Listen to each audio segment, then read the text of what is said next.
A philosophy professor once stood before his class with an empty mayonnaise jar.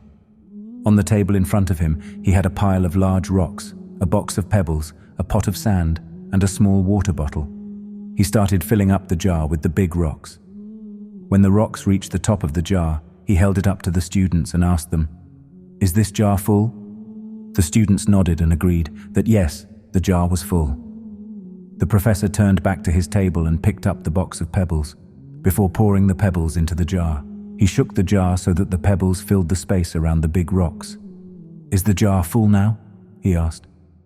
The group of students all agreed that the jar was completely full. The professor then picked up the pot of sand. He poured the sand in between the pebbles and the rocks. Then once again he held up the jar to his class and asked them if it was full. The students agreed that the jar was full.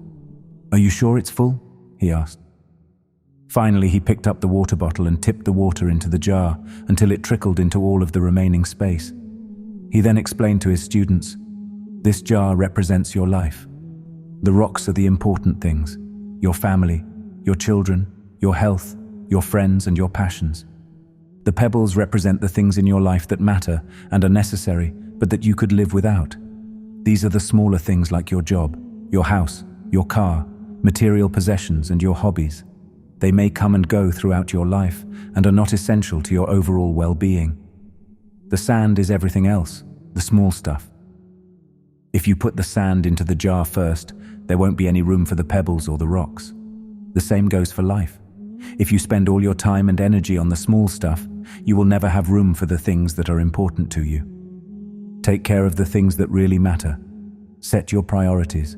The rest is just sand." One of the students raised their hand and inquired what the water represented. The professor smiled and said, "I am glad you asked. The water just shows that no matter how full your life may seem, there's always room for some time with your friends.